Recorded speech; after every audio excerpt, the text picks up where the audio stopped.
ಓಂ ಶಾಂತಿ. ಇಂದಿನ ದಿನಾಂಕ 5/6/2024. ಬಾಪ್ ದಾದಾ ಪ್ರಾರ್ಥ ಮುರುಳಿ ಮಧುಬನ. ಮಧುರ ಮಕ್ಕಳೇ, ನೀವು ಮಾಲೀಕನ ಮಕ್ಕಳು, ರಾಜಕುಮಾರ ಕುಮಾರಿಯರಾಗುವವರಿದ್ದೀರಿ. ನೀವು ಯಾವುದೇ ವಸ್ತುವಿನ ಇಚ್ಛೆಯನ್ನಿಟ್ಟುಕೊಳ್ಳಬಾರದು, ಯಾರನ್ನೂ ಏನೂ ಬೇಡಬಾರದು. ಪ್ರಶ್ನೆ: ಆರೋಗ್ಯವನ್ನು ಸರಿಯಾಗಿಟ್ಟುಕೊಳ್ಳಲು ಯಾವ ಆಧಾರವನ್ನಿಟ್ಟುಕೊಳ್ಳಬಾರದು? ಉತ್ತರ: ವೈಭವಗಳ ಆಧಾರದಿಂದ ಆರೋಗ್ಯ ಸರಿಯಾಗಿರುತ್ತದೆ ಎಂದು ಕೆಲವು ಮಕ್ಕಳು ತಿಳಿಯುತ್ತಾರೆ. ಆದರೆ ತಂದೆ ತಿಳಿಸುತ್ತಾರೆ, ಮಕ್ಕಳೇ, ನೀವು ಇಲ್ಲಿ ವೈಭವಗಳ ಆಧಾರವನ್ನಿಟ್ಟುಕೊಳ್ಳಬಾರದು. ವೈಭವಗಳಿಂದ ಆರೋಗ್ಯವೂ ಸರಿಯಾಗಿರುವುದಿಲ್ಲ. ಆರೋಗ್ಯವನ್ನು ಸರಿಯಾಗಿಡಲು ನೆನಪಿನ ಯಾತ್ರೆಯಲ್ಲಿರಬೇಕು. ಖುಷಿಯಂತಹ ಔಷಧಿ ಇಲ್ಲವೆಂದು ಹೇಳುತ್ತಾರೆ. ನೀವು ಖುಷಿಯಾಗಿರಿ, ನಶೆಯಲ್ಲಿರಿ. ಯಜ್ಞದಲ್ಲಿ ದದೀಚಿ ಋಷಿಯ ಸಮಾನ ಮೂಳೆ ಮೂಳೆಯನ್ನು ಸವೆಸಿ, ಆಗ ಆರೋಗ್ಯವು ಸರಿಯಾಗಿ ಬಿಡುತ್ತದೆ. ಓಂ ಶಾಂತಿ. ತಂದೆಗೆ ಮಾಡಿಸುವವರು ಎಂದು ಹೇಳಲಾಗುತ್ತದೆ. ನೀವು ಮಾಲೀಕನ ಮಕ್ಕಳಾಗಿದ್ದೀರಿ. ಈ ಸೃಷ್ಟಿಯಲ್ಲಿ ನಿಮ್ಮದು ಶ್ರೇಷ್ಠಾತಿ ಶ್ರೇಷ್ಠ ಸ್ಥಾನವಿದೆ. ನೀವು ಮಕ್ಕಳಿಗೆ ನಶೆ ಇರಬೇಕು. ನಾವು ಮಾಲೀಕನ ಮಕ್ಕಳು. ಅವರ ಮತದಂತೆ ಈಗ ಪುನಃ ನಮ್ಮ ರಾಜ್ಯಭಾಗ್ಯವನ್ನು ಸ್ಥಾಪನೆ ಮಾಡುತ್ತಿದ್ದೇವೆ. ಅದು ಸಹ ಯಾರ ಬುದ್ಧಿಯಲ್ಲಿ ನೆನಪಿರುವುದಿಲ್ಲ. ಪ್ರತಿಯೊಂದು ಸೇವಾ ಕೇಂದ್ರದ ಮಕ್ಕಳಿಗಾಗಿ ಹೇಳುತ್ತಾರೆ. ಅನೇಕ ಸೇವಾ ಕೇಂದ್ರಗಳಿವೆ, ಅನೇಕ ಮಕ್ಕಳು ಬರುತ್ತಾರೆ. ಪ್ರತಿಯೊಬ್ಬರ ಬುದ್ಧಿಯಲ್ಲಿ ಸದಾ ನೆನಪಿರಲಿ, ನಾವು ತಂದೆಯ ಶ್ರೀಮತದಂತೆ ಪುನಃ ವಿಶ್ವದಲ್ಲಿ ಶಾಂತಿ ಸುಖದ ರಾಜ್ಯವನ್ನು ಸ್ಥಾಪನೆ ಮಾಡುತ್ತಿದ್ದೇವೆ. ಸುಖ ಮತ್ತು ಶಾಂತಿ ಇವೆರಡು ಶಬ್ದಗಳನ್ನೇ ನೆನಪು ಮಾಡಬೇಕಾಗಿದೆ. ನೀವು ಮಕ್ಕಳಿಗೆ ಎಷ್ಟೊಂದು ಜ್ಞಾನವೂ ಸಿಗುತ್ತದೆ ಅಂದ ಮೇಲೆ ನಿಮ್ಮ ಬುದ್ಧಿಯಲ್ಲಿ ಎಷ್ಟೊಂದು ವಿಶಾಲವಾಗಿರಬೇಕು. ಇದರಲ್ಲಿ ಮಂದ ಬುದ್ಧಿಯು ಕೆಲಸ ಮಾಡುವುದಿಲ್ಲ. ತಮ್ಮನ್ನು ಪ್ರಭುವಿನ ಸಂತಾನರೆಂದು ತಿಳಿದಾಗ ಪಾಪವು ಸಮಾಪ್ತಿಯಾಗುತ್ತದೆ. ಅನೇಕರಿಗೆ ಇಡೀ ದಿನದಲ್ಲಿ ತಂದೆಯ ನೆನಪೇ ಇರುವುದಿಲ್ಲ. ತಂದೆಯು ಕೇಳುತ್ತಾರೆ, ನಿಮ್ಮ ಬುದ್ಧಿಯು ಏಕೆ ಮಂದವಾಗುತ್ತದೆ? ಸೇವಾ ಕೇಂದ್ರಗಳಲ್ಲಿ ಇಂತಿಂತಹ ಮಕ್ಕಳು ಬರುತ್ತಾರೆ. ಶ್ರೀಮತದನುಸಾರ ವಿಶ್ವದಲ್ಲಿ ದೈವಿ ರಾಜ್ಯವನ್ನು ಸ್ಥಾಪನೆ ಮಾಡುತ್ತಿದ್ದೇವೆಂದು ಅವರ ಬುದ್ಧಿಯಲ್ಲಿರುವುದೇ ಇಲ್ಲ. ಆಂತರ್ಯದಲ್ಲಿ ಈ ಖುಷಿ ನಶೆ ಇರಬೇಕು. ಮುರುಳಿಯನ್ನು ಕೇಳಿ ರೋಮಾಂಚನವಾಗಬೇಕು. ಇಲ್ಲಿಯಂತೂ ತಂದೆ ನೋಡುತ್ತಾರೆ, ಮಕ್ಕಳಲ್ಲಿ ಇನ್ನೂ ರೋಮಾಂಚನ ಇರುವುದೇ ಇಲ್ಲ. ಅನೇಕರಿಗೆ ಬುದ್ಧಿಯಲ್ಲಿ ನಾವು ಶ್ರೀಮತದಂತೆ ತಂದೆಯ ನೆನಪಿನಿಂದ ವಿಕರ್ಮ ವಿನಾಶ ಮಾಡಿಕೊಂಡು ನಮ್ಮ ರಾಜಧಾನಿಯನ್ನು ಸ್ಥಾಪನೆ ಮಾಡುತ್ತಿದ್ದೇವೆಂದು ನೆನಪಿರುವುದೇ ಇಲ್ಲ. ಪ್ರತಿನಿತ್ಯವೂ ತಂದೆ ತಿಳಿಸುತ್ತಾರೆ, ಮಕ್ಕಳೇ, ನೀವು ಯೋಧರಾಗಿದ್ದೀರಿ, ರಾವಣನ ಮೇಲೆ ಜಯ ಗಳಿಸುವವರಿದ್ದೀರಿ.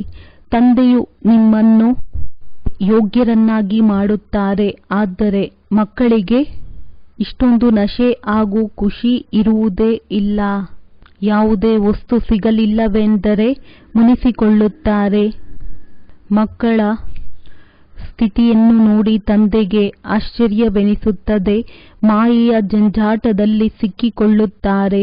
ನಿಮ್ಮ ಗೌರವ, ನಿಮ್ಮ ಕಾರ್ಯವ್ಯವಹಾರ, ನಿಮ್ಮ ಖುಷಿ ಅದ್ಭುತವಾಗಿರಬೇಕು. ಯಾರು ಮಿತ್ರ ಸಂಬಂಧಿಗಳನ್ನು ಮರೆಯುವುದಿಲ್ಲವೋ ಅವರೆಂದೂ ತಂದೆಯನ್ನು ನೆನಪು ಮಾಡಲು ಸಾಧ್ಯವಿಲ್ಲ. ಅವರೇನು ಪದವಿ ಪಡೆಯುತ್ತಾರೆ? ಆಶ್ಚರ್ಯವೆನಿಸುತ್ತದೆ. ತಾವು ಮಕ್ಕಳಲ್ಲಂತೂ ಬಹಳ ನಶೆ ಇರಬೇಕು. ತಮ್ಮನ್ನು ಮಾಲೀಕನ ಸಂತಾನರೆಂದು ತಿಳಿದರೆ ಏನನ್ನು ಬೇಡುವ ಇಚ್ಛೆ ಇರುವುದಿಲ್ಲ. ತಂದೆ ನಮಗೆ ಅಪಾರ ಖಜಾನೆ ಕೊಡುತ್ತಾರೆ. ಅದರಿಂದ 21 ಜನ್ಮಗಳವರೆಗೆ ಏನನ್ನೂ ಬೇಡಬೇಕಾಗಿಲ್ಲ. ಇಷ್ಟೊಂದು ನಶೆ ಇರಬೇಕು. ಆದರೆ ಸಂಪೂರ್ಣ ಮಂದ ಬುದ್ಧಿಯವರಾಗಿದ್ದಾರೆ. ನೀವು ಮಕ್ಕಳ ಬುದ್ಧಿಯಂತೂ 7 ಅಡಿ ಎತ್ತರವಿರಬೇಕು. ಮನುಷ್ಯರ ಎತ್ತರ ಹೆಚ್ಚೆಂದರೆ 6-7 ಅಡಿ ಇರುತ್ತದೆ. ತಂದೆ ಮಕ್ಕಳನ್ನು ಎಷ್ಟು ಉಲ್ಲಾಸದಲ್ಲಿ ತರುತ್ತಾರೆ. ಮಕ್ಕಳೇ, ನೀವು ಪ್ರಭುವಿನ ಸಂತಾನರಾಗಿದ್ದೀರಿ. ಪ್ರಪಂಚದವರು ಏನನ್ನೂ ತಿಳಿದುಕೊಂಡಿಲ್ಲ, ಅವರಿಗೆ ನೀವು ತಿಳಿಸುತ್ತೀರಿ. ನೀವು ಕೇವಲ ಇಷ್ಟನ್ನು ತಿಳಿದುಕೊಳ್ಳಿ, ನಾವು ತಂದೆಯ ಸನ್ಮುಖದಲ್ಲಿ ಕುಳಿತಿದ್ದೇವೆ. ತಂದೆಯನ್ನು ನೆನಪು ಮಾಡುತ್ತಿದ್ದರೆ ವಿಕರ್ಮ ವಿನಾಶವಾಗುತ್ತದೆ. ಮಕ್ಕಳೇ, ಮಾಯೆಯು ನಿಮ್ಮ ಬಹಳ ಕಠಿಣ ಶತ್ರುವಾಗಿದೆ. ನಿಮಗೆ ಶತ್ರುವಾದಷ್ಟೋ ಅನ್ಯರಿಗೆ ಆಗಿಲ್ಲ. ಮನುಷ್ಯರಂತೂ ಅರಿತುಕೊಂಡಿಲ್ಲ, ತುಚ್ಛ ಬುದ್ಧಿಯವರಾಗಿದ್ದಾರೆ. ತಂದೆ ಪ್ರತಿನಿತ್ಯವೂ ಮಕ್ಕಳಿಗೆ ತಿಳಿಸುತ್ತಾರೆ, ಮಾಲೀಕನ ಸಂತಾನರಾಗಿದ್ದೀರಿ. ತಂದೆಯನ್ನು ನೆನಪು ಮಾಡಿರಿ ಹಾಗೂ ಅನ್ಯರನ್ನು ನಿಮ್ಮ ಸಮಾನ ಮಾಡಿಕೊಳ್ಳಿ. ನೀವು ಎಲ್ಲರಿಗೂ ಇದನ್ನು ತಿಳಿಸಿ. ಭಗವಂತನು ಸತ್ಯ ಸಾಹೇಬರಾಗಿದ್ದಾರೆ ಅಂದ ಮೇಲೆ ಅವರ ಮಕ್ಕಳಾದ ನಾವು ಸಾಹೇಬನ ಸಂತಾನರಾದೆವು. ಇದನ್ನು ನೀವು ಮಕ್ಕಳು ನಡೆದಾಡುತ್ತಾ ತಿರುಗಾಡುತ್ತಾ ಬುದ್ಧಿಯಲ್ಲಿ ನೆನಪಿಟ್ಟುಕೊಳ್ಳಬೇಕು. ಸೇವೆಯಲ್ಲಿ ದದೀಚಿ ಋಷಿಯ ಸಮಾನ ಮೂಳೆ ಮೂಳೆಯನ್ನು ಸವೆಸಬೇಕು. ಇಲ್ಲಿ ಮೂಳೆಗಳನ್ನು ಸವೆಸುವುದೇನು, ಇನ್ನು ಅಪಾರ ಸುಖ ವೈಭವ ಬೇಕು. ಈ ವಸ್ತು ವೈಭವಗಳಿಂದ ಆರೋಗ್ಯ ಸರಿ ಹೋಗುವುದಿಲ್ಲ. ಆರೋಗ್ಯಕ್ಕಾಗಿ ನೆನಪಿನ ಯಾತ್ರೆ ಬೇಕು. ಆ ಖುಷಿಯೂ ಇರಬೇಕು. ಅರೆ, ನಾವಂತೂ ಕಲ್ಪ ಕಲ್ಪವೂ ಮಾಯೆಯಿಂದ ಸೋಲುತ್ತಾ ಬಂದೆವು. ಈಗ ಜಯ ಗಳಿಸುತ್ತೇವೆ. ತಂದೆ ಬಂದು ವಿಜಯವನ್ನು ಪ್ರಾಪ್ತಿ ಮಾಡಿಸುತ್ತಾರೆ. ಈಗ ಭಾರತದಲ್ಲಿ ಎಷ್ಟೊಂದು ದುಃಖವಿದೆ. ಹೆಚ್ಚಿನ ದುಃಖ ಕೊಡುವವನು ರಾವಣನಾಗಿದ್ದಾನೆ. ವಿಮಾನವಿದೆ, ಮೆಹಲುಗಳಿವೆ, ವಾಹನವಿದೆ. ನಮಗೆ ಇದೇ ಸ್ವರ್ಗವೆಂದು ಮನುಷ್ಯರು ತಿಳಿಯುತ್ತಾರೆ. ಆದರೆ ಈಗ ಈ ಪ್ರಪಂಚವೇ ಸಮಾಪ್ತಿಯಾಗುತ್ತದೆ ಎಂದು ಅವರಿಗೆ ತಿಳಿದಿಲ್ಲ.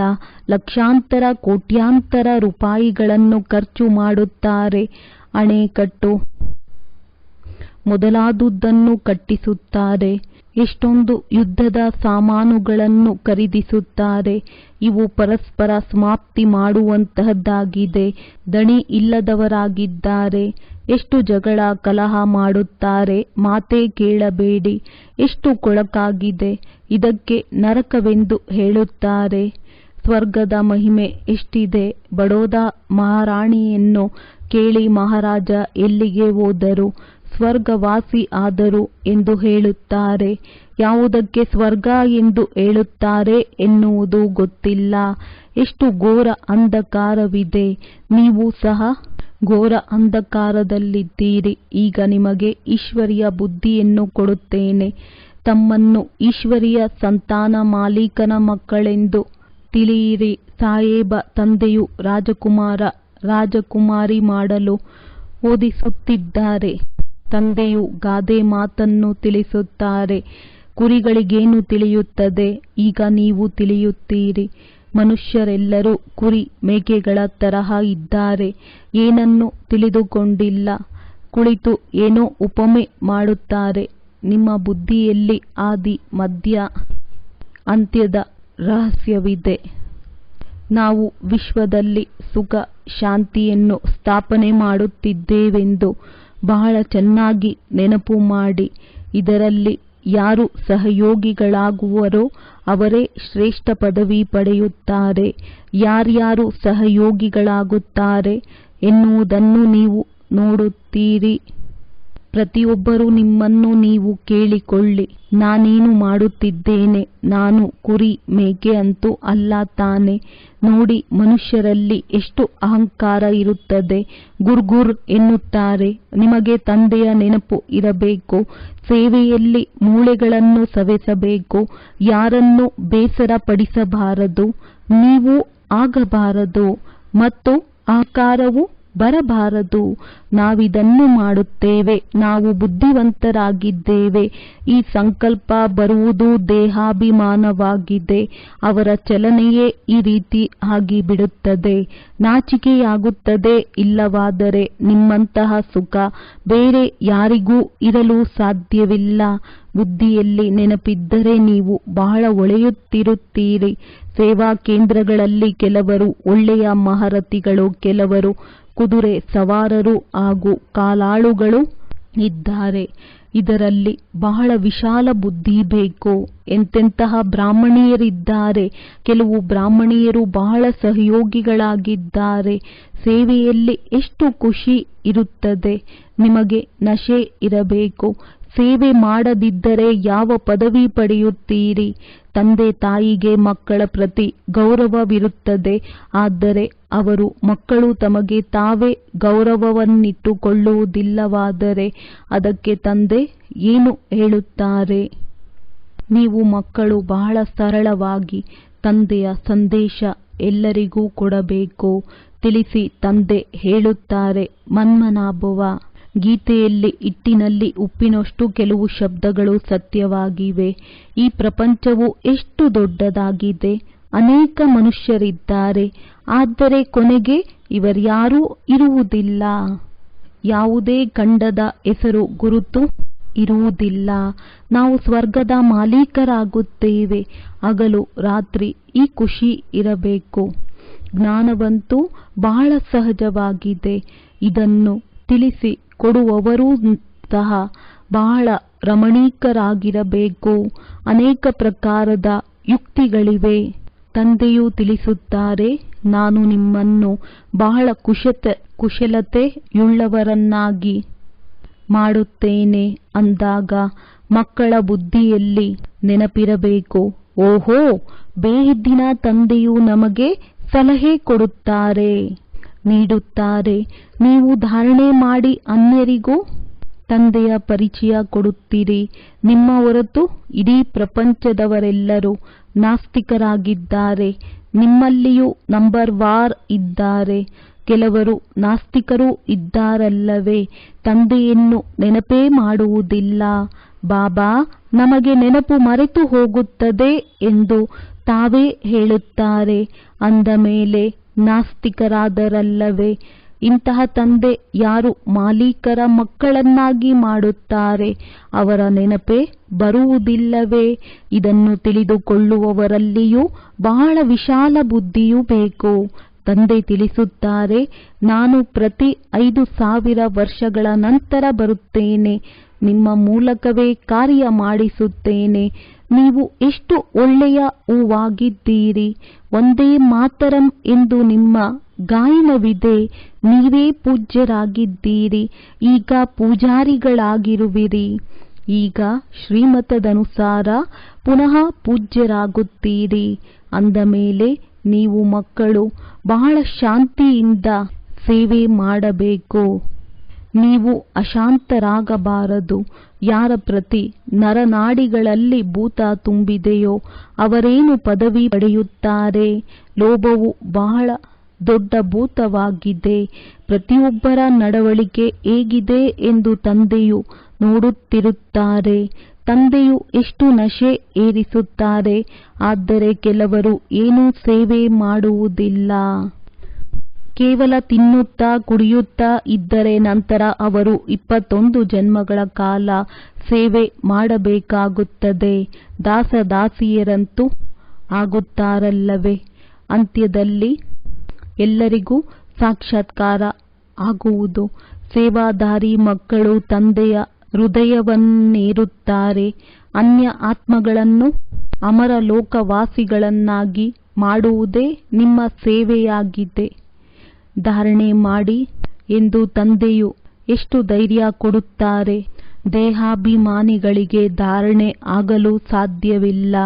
ಮಕ್ಕಳಿಗೂ ಗೊತ್ತಿದೆ. ತಂದೆಯನ್ನು ನೆನಪು ಮಾಡಿ ನಾವು ವೇಶ್ಯಾಲಯದಿಂದ ಶಿವಾಲಯಕ್ಕೆ ಹೋಗುತ್ತೇವೆ ಅಂದ ಮೇಲೆ ಈ ರೀತಿ ಆಗಿ ತೋರಿಸಬೇಕು.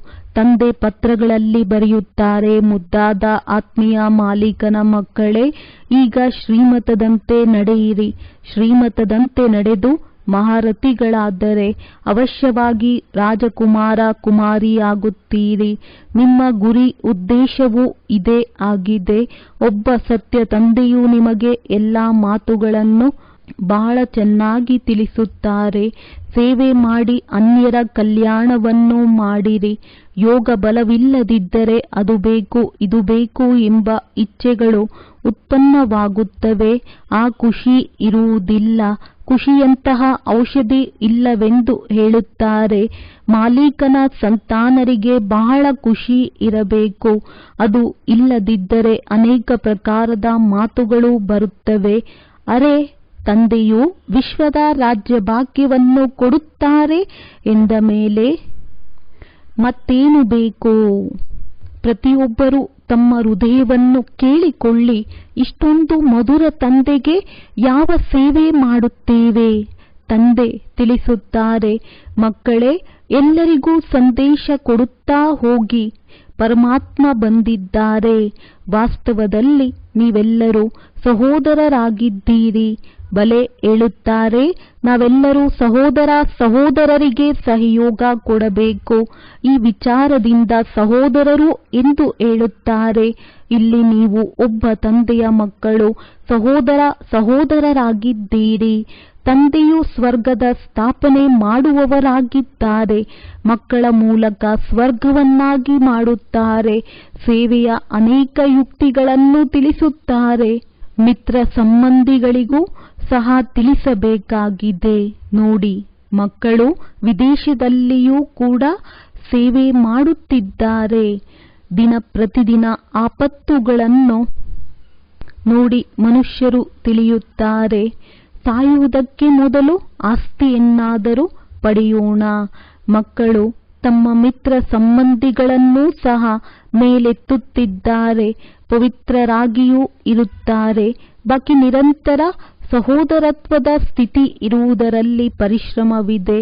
ತಂದೆಯಂತೂ ಮಕ್ಕಳಿಗೆ ಮಾಲೀಕನ ಸಂತಾನರೆನ್ನುವ ಎಷ್ಟು ಒಳ್ಳೆಯ ಬಿರುದನ್ನು ಕೊಟ್ಟಿದ್ದಾರೆ. ತಮ್ಮನ್ನು ನೋಡಿಕೊಳ್ಳಬೇಕು.